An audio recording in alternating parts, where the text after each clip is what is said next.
अपने पसंदीदा मौजू पर शोज़ देखने के लिए लाइक और सब्सक्राइब करना ना भूलिएगा और बेल बटन पर क्लिक कीजिएगा। बिस्मिल्लाहिर्रहमानिर्रहीम।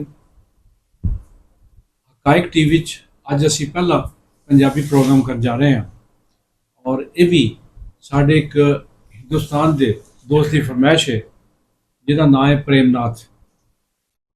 उन्होंने कहा सी कि तुसी क्यों नहीं कोशिश करते पाकिस्तान ते हिंदुस्तान के दरम्यान दोस्ताना ताल्लुकात वधाउण लई।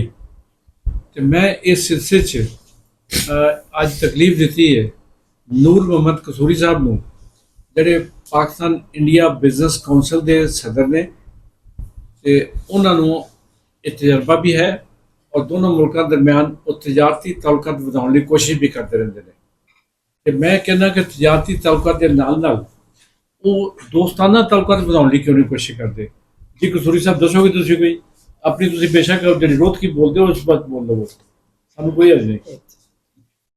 बिस्मिल्लाहिर्रहमानिर्रहीम। एहसान साहब तुसी बड़ी वड्डी गल कीती है कि क्योंकि हिंदुस्तान पाकिस्तान बनने तो पहला भी असी इकट्ठे सी, फिर भी किसी बल्कि कहा जा सकता है क्या जरा खिता है ना जिन्हों जरा हुण हिंदुस्तान पाकिस्तान बांग्लादेश ते कई इलाकों के मुल्कों के यही कोई असी रहे सांझ सी साडी नेपाल श्रीलंका मकसद है सांझ सी साडा हिंदुस्तान सारा। ये तो फिर बाद च वक्खो वक्ख हो गए जेडे बंटवारे जरा होया है पूरी दुनिया च पिया मतलब सारी दुनिया पहले तो इंग्लैंड भी पूरी दुनिया से राज करता था। बिल्कुल आज वो तो कोई बेचारा को अपने जगह कोई नहीं कहते कि बंटवारे ने कई चीज़ां लेकिन जेडे दिल ने ना इन्हां च कदे बंटवारा नहीं होया ना ही होना चाहिए। जदों असल च असी एहसान साहब वो जड़ा है सी ने बाबे बुल्ले शाह ते वारस ते बाबे गुरु नानक ते राम दा ते कृष्णा दे जड़े पैगाम है ना उनदे चो जदों असी तफरीक करनी शुरू कर दी ना ते गल बंटवारे तिकर पहुंची। वरना गल है चाहे तफरीक इंसाना ने इस तरह की है कि तुसी उन्हां दे वेद देख लो ऋग्वेद देख लो उपनिषद देख लो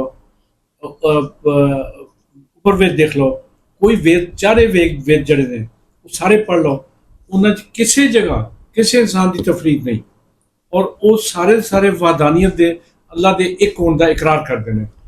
तो सानू काहदी दिक्कत है फिर इकट्ठे होने। देखो नी गल है जिन्ने भी लोग आए वो बुनियादी तौर पे चाहे राम होवे चाहे कृष्णा जी हो चाहे बाबे बुल्ले शाह होए चाहे बाबा गुरु नानक होवे चाहे वारिस जी हो चाहे हजूर पाक सल्लल्लाहु अलैहि वसल्लम मुहम्मद रसूलुल्लाह हो उन्हां दा जिहड़ा पैगाम सी वो इंसानियत दा पैगाम सी मुहब्बत दा पैगाम सी सारी दुनिया नूं दे लोगों वास्ते उन्हां दा पैगाम सी।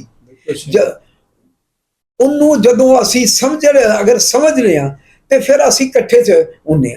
तुसी देखो ना हज़रत इब्राहिम अलैहिस्सलाम तो भी अगर असी तारीख नूं शुरू करिए तो उन्हां दा जिहड़े पैगाम ने जिन्ने भी पैगंबर आए वो लोगों वास्ते चाहे किसी एक इलाके वास्ते आए बल्कि असी कहने बल्कि साडा कि हजूर पाक सल्लल्लाहु अलैहि वसल्लम रहमतुल लिल आलमीन सी सारी दुनिया दे पैगंबर सी सारी दुनिया वास्ते आए सी।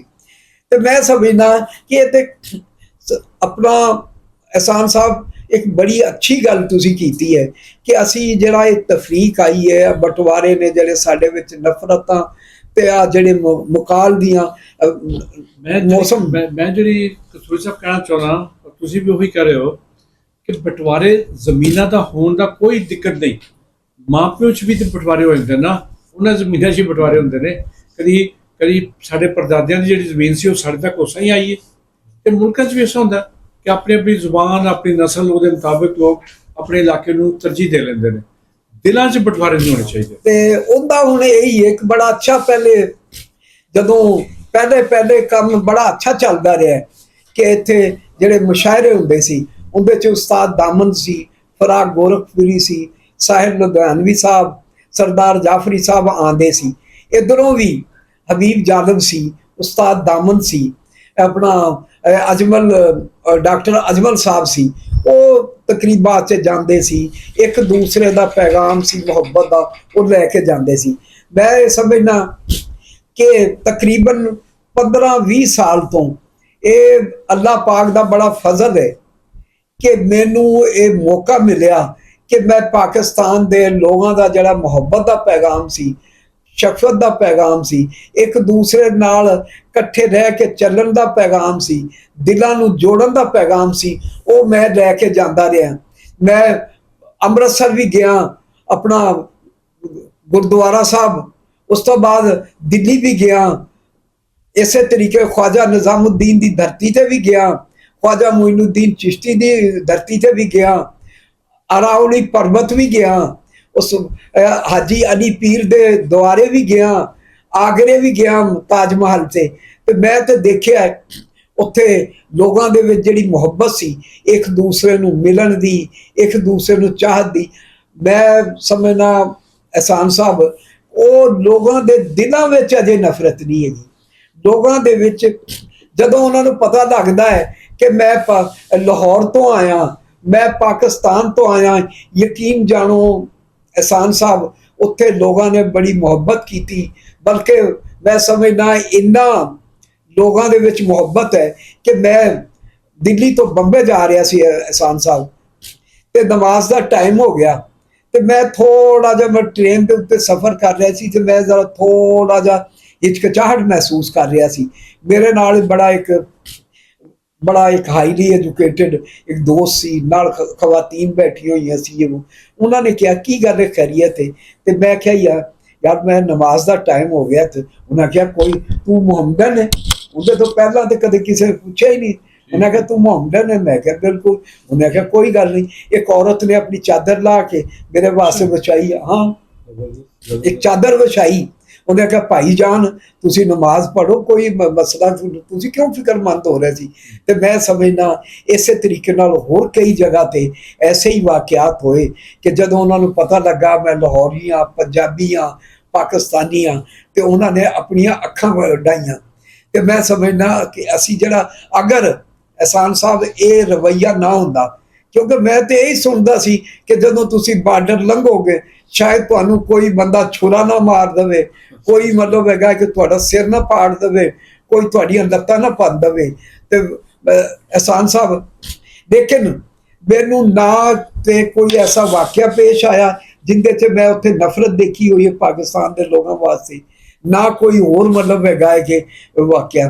तो मैं समझना कि एक जिवें प्रेमनाथ जी ने जिहड़ी गल कीती सी, अगर वो कहंदे ने तो मैं समझना कि बड़ी अच्छी गल है।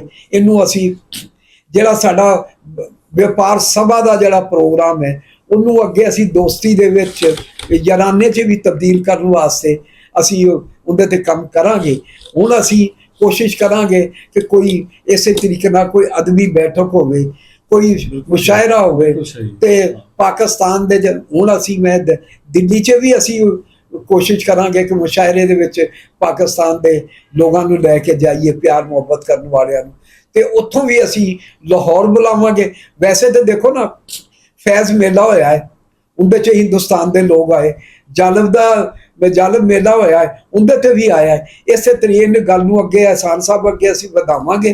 ते आ जिहड़ा प्रेमनाथ जी दा पैगाम है प्यार मुहब्बत दा, इश्क दा, जिहड़ा मैं समझना ये वही पैगाम है जिहड़ा बाबा गुरु नानक लैके चलिया सी, बुल्ले शाह लैके चले सी, वारस ने अगे पैगाम नूं वधाया। ख्वाजा निज़ामुद्दीन दी धरती दे उत्ते लॉर्ड कृष्णा ने जिहड़ा हैगा पैगाम है, राम जी दा पैगाम है, बाबा फरीद दा पैगाम है। ये पैगाम सारा ही प्यार मुहब्बत दा, इश्क दा, एक दूसरे नाल उस दा जुड़न दा ना है। नफरत इहदे च है ही नहीं सी। नफरत तो या ये असी वक्खो वक् गल करनी ते असी जिहड़े छोटे मोटे लोग इलाके करने, बड़े लोगों ने तो प्यार मुहब्बत की गल की, उन्होंने इकट्ठा किया। मैं समझना कि एक गल वो साडा एक राजस्थान मतलब क्योंकि मेरे आबाओ अजदाद सी जिहड़े अलवर तो आए सी राजस्थान तो, ते उन्हां दा एक शेर है बड़ा कि संपत और सपूत में सबको साजो हुए, संपत और सपूत में सबको साजो हुए, नथू काल कपूत सू बोसा है ना कोई। यही बात उन्होंने कही है एक ही कि मतलब ਇਹਦਾ ਮਤਲਬ सही, इसका ਪੰਜਾਬੀ मतलब ਚ- ये है कि जो मौसम होता है, ਪੰਜਾਬੀ ਤੋਂ ਸੁਣਨਾ। मैं वही कहता जरा मौसम है, समा है, मौसम है, ਉਹਦੇ ਨਾਲ ਸਭ ਦਾ ਹੀ ਫਾਇਦਾ ਹੁੰਦਾ। ਜਦੋਂ ਬਾਰਿਸ਼ ਹੋ ਰਹੀ ਹੈ, ਧੁੱਪ ਖਿੜ ਰਹੀ ਹੈ, ਠੰਡ ਪੈ ਰਹੀ ਹੈ, ਬਰਸਾਤ ਹੋ ਰਹੀ ਹੈ, ਸਭ ਦਾ ਹੀ ਫਾਇਦਾ ਹੁੰਦਾ ਹੈ। ਠੀਕ। ਤੇ ਜਿਹੜੇ ਐਵੇਂ ਹੀ ਅਸੀਂ ਇੱਕ ਦੂਸਰੇ ਨਾਲ ਵੱਖੋ ਵੱਖ ਹੋਣ ਦੀ ਗੱਲ ਕਰਨੇ ਆ, ਉਹਦੇ ਨਾਲ ਨਾ ਕਿਸੇ ਮਜ਼ਹਬ ਨੂੰ ਫਾਇਦਾ ਹੁੰਦਾ ਹੈ, ਨਾ ਕਿਸੇ ਬੰਦੇ ਨੂੰ ਫਾਇਦਾ ਹੁੰਦਾ ਹੈ। ਉਹ ਸਭ ਦਾ ਜਿਹੜਾ ਸਾਂਝ ਹੁੰਦੀ ਹੈ ਨਾ, ਉਹ ਪਿਆਰ ਮੁਹੱਬਤ ਦੇ ਪੈਗਾਮ ਨਾਲ ਹੀ ਹੁੰਦੀ ਹੈ। ਮੌਸਮ ਦੇ ਜਿਵੇਂ ਪੈਗਾਮ ਦਿੰਦੇ ਨੇ, ਇਸੇ ਤਰੀਕੇ ਨਾਲ ਸਾਨੂੰ ਇਹੋ ਹੀ ਪੈਗਾਮ ਲੈ ਕੇ ਇਨਸਾਨਾਂ ਨੂੰ ਚੱਲਣਾ ਚਾਹੀਦਾ। ਪ੍ਰੇਮਨਾਥ ਜੀ, ਤੁਸੀਂ ਜਿਹੜੀ ਫਰਮਾਇਸ਼ ਕੀਤੀ ਸੀ ਉਹ ਕਸੂਰੀ ਸਾਹਿਬ ਦੇ ਵੀ ਦਿਲ ਦੀ ਜ਼ੁਬਾਨ ਹੈ, ਔਰ ਪਾਕਿਸਤਾਨ ਤੇ ਹਿੰਦੁਸਤਾਨ ਦੇ ਬਹੁਤ ਸਾਰੇ ਨਹੀਂ 99% ਲੋਕਾਂ ਦੀ ਇਹੋ ਹੀ ਜ਼ੁਬਾਨ ਹੈ। ਸਾਨੂੰ ਆਪਣੇ ਦੁਸ਼ਮਣੀਆਂ ਸਿਰਫ ਚੰਦ ਸ਼ਰ ਪਸੰਦਾਂ ਦੀ ਵਜ੍ਹਾ ਨਾਲ ਦੁਸ਼ਮਣੀਆਂ ਨਹੀਂ ਪੈਦਾ ਕਰਨੀਆਂ ਚਾਹੀਦੀਆਂ। ਸ਼ੈਤਾਨ ਹਰ ਜਗ੍ਹਾ ਹੀ ਹੁੰਦੇ ਨੇ, ਔਰ ਹਰ ਫਿਰਕੇ 'ਚ, ਹਰ ਮਜ਼ਹਬ 'ਚ, ਹਰ ਧਰਤੀ 'ਤੇ ਹੁੰਦੇ ਨੇ। ਉਹਨਾਂ ਸ਼ੈਤਾਨਾਂ ਕੋਲ ਬਚ ਕੇ ਸਾਨੂੰ ਆਪਣੇ ਤਾਲੁਕਾਤ ਨੂੰ ਮਜ਼ਬੂਤ ਕਰਨਾ ਚਾਹੀਦਾ। ਤੇ ਪ੍ਰੇਮਨਾਥ ਜੀ, ਤੁਸੀਂ ਦੁਆ ਕਰੋ, ਅਸੀਂ ਦੁਆ ਕਰਨੇ ਆ, ਤੇ ਅੱਲਾ ਕਰਮ ਕਰੇਗਾ।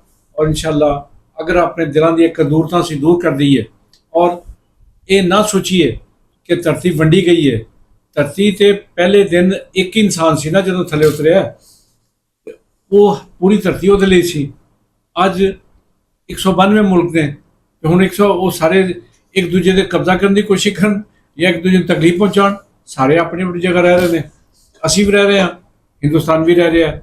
ਤੇ ਅੱਲਾ ਕਰੇ ਸਭ ਨੂੰ ਇਹ ਅਕਲ ਆ ਜਾਵੇ ਕਿ ਜਿਹੜੇ ਇਹਦੇ ਮੁਖਾਲਫ ਨੇ ਉਹ ਇਨਸਾਨੀਅਤ ਦੇ ਦੁਸ਼ਮਣ ਨੇ, ਉਹ ਸਾਡੇ ਦੁਸ਼ਮਣ ਨੇ, ਉਹ ਮਜ਼ਹਬ ਦੇ ਦੁਸ਼ਮਣ ਨੇ।